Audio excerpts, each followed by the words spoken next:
But that is a separate question from this research itself. And that's the kind of thing I try to keep them separate. Yeah, this may come up with some very interesting things about how the human mind responds to having an out-of-body experience, or any other kind of experience for that matter. But then what does that mean for the next step?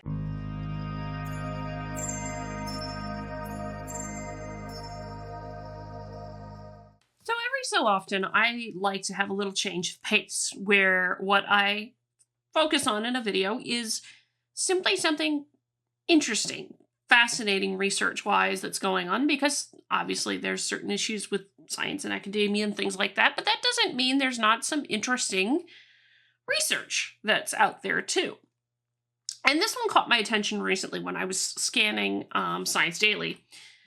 And it caught my attention because what they're talking about here with sort of with out-of-body research has to do with people having out-of-body experiences.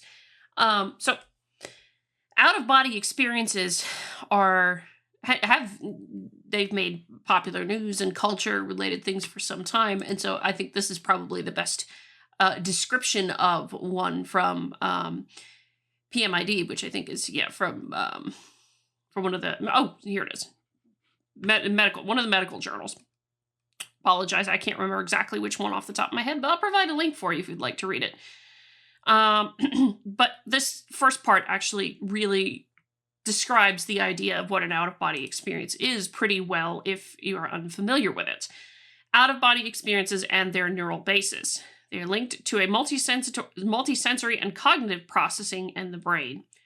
Quote, I was in bed and about to fall asleep when I had the distinct impression that I was at the ceiling level, looking down at my body in the bed. I was very startled and frightened.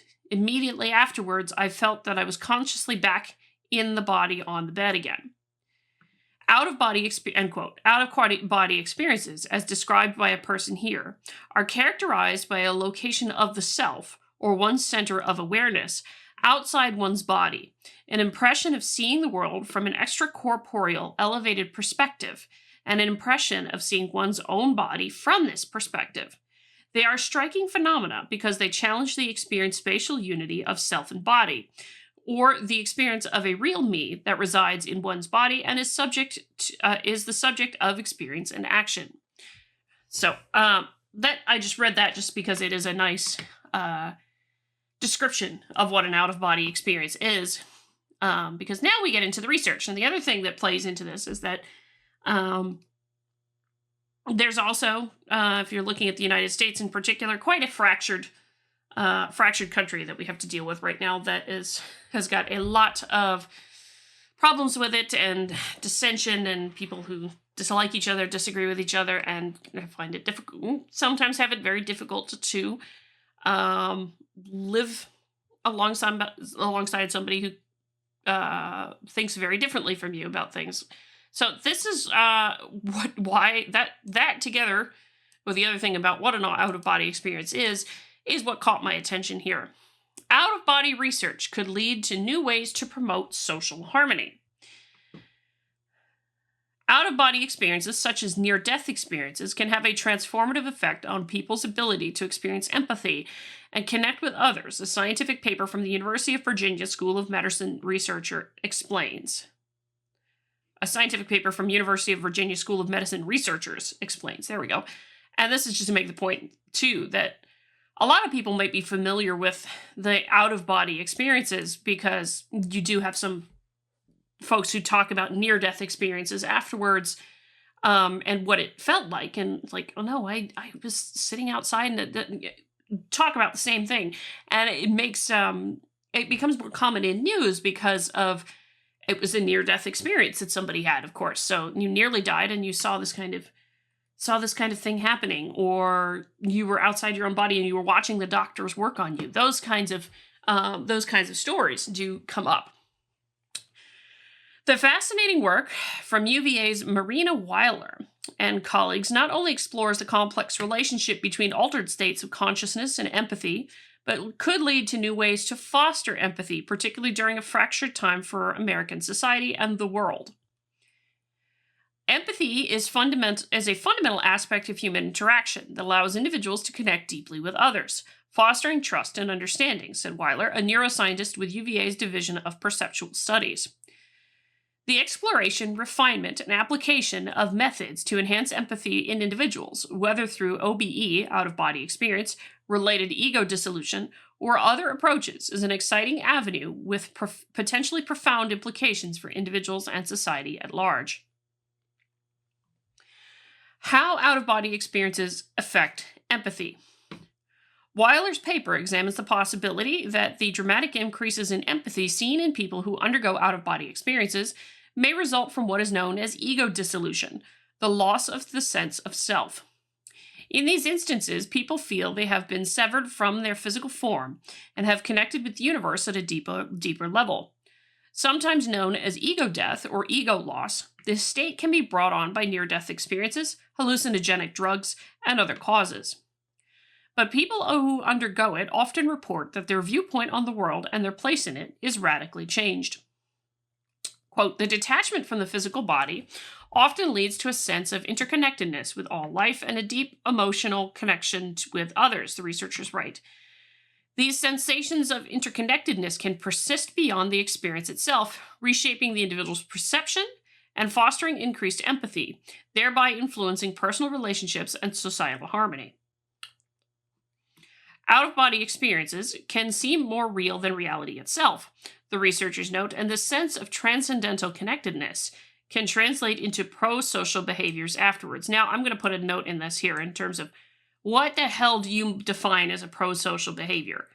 And frankly, I always get skeptical when I see that because I've seen enough activist studies to know that this means very specific behaviors that are more common and desired from one particular ideological bent over another. But anyway, experiencers often become more compassionate, more patient, more understanding. Those are generally speaking all good things. And, all particularly good things as far as my opinion goes. Let's put it that way. Not necessarily a definition of pro-social behaviors, just making a point on that. More than half in one study describe their relationships with others as more peaceful and harmonious. Many become more spiritual and more convinced of the possibility of life after death. That I have heard before when I've heard some of the stories of near-death out-of-body experiences in particular. In their paper, Weiler and her co-authors explore potential explanations for what is happening within the brain to cause these changes. But while that remains unclear, the lasting effects of OBEs are not. And by understanding how these life-changing experiences can enhance empathy, researchers may be able to develop ways to help foster it for society's benefit during a conflicted age. Quote, interest in cultivating empathy and other pro-social emotions and behaviors is widespread worldwide. The researchers conclude, understanding how virtues related to consideration for others can be nurtured is a goal with personal, societal, and potentially global implications. So that's the Science Daily article here. This is certainly an interesting avenue of research. I worry about it when there's such things as pro-social behaviors. What the hell is that? And the reason I worry about it is because it comes up a lot in the social emotional learning stuff, which if you've seen The Reason We Learn, go over there to Deb's channel for that. You can find an awful lot of stuff about how social emotional learning is not really all that great. And nor is it the job. This is more of an ethics question than a research question. I tend to separate, this kind of research question about things like this from the social ethics perspective of it. Say you do find these kinds of things about out-of-body experiences. Okay, that doesn't ignore the fundamental ethics question of why is it the job of educators to teach empathy? Correct answer, it's not. And you can't teach empathy, for that matter. You really can't. You can model it for other people. You can model it for your kids if you're a parent. You can model it, for those junior to you in a work environment if that's relevant to the work environment. But you can't necessarily teach it. And I think that was what they were getting at down here was, how do you go about cultivating these things? And social emotional learning is basically along the lines of trying to teach people to behave a certain way, teach students to behave a certain way, and, all those kinds of fostering of emotions. But things like empathy, you really can't teach. You can model it for others, but you can't teach it. So it leads me to the ethics question of, is it really the job of educators, professors, others to teach certain things? And should this be, not should this research, but should such emotional things be taught? And should this research go toward, let's say they do figure out something really critical about, what does it do to the brain and how do you foster these kinds of things? That's not the issue. Go ahead with the research. That's not the issue. My concern is the next step after that. What is the ethics implications? And whether or not it is appropriate to apply such things with respect to people and trying to get people to behave a certain way. I've always been leery of some of the research like this because it crosses some very serious ethical lines for me personally, where I do not think it's appropriate to try and essentially manipulate people into feeling a certain way, or to try and cultivate as a society a particular, well, not cultivate as a society, because you do have your Overton window and your norms and what have you. But again, is it the point of the teachers to do that? Is it the point of teachers to do that? Is it the point of society writ large, i.e. the government, the mayors, the community, all those kinds of things? Or is that the job of the parents and guardians to do? I tend to stick with the latter, that such things as what kind of values and behaviors you want to cultivate in your kids is the job of the parents and guardians. It is not the job of society writ large. But that is a separate question from this research itself. And that's the kind of thing I try to keep them separate. Yeah, this may come up with some very interesting things about how the human mind responds to having an out-of-body experience, or any other kind of experience for that matter.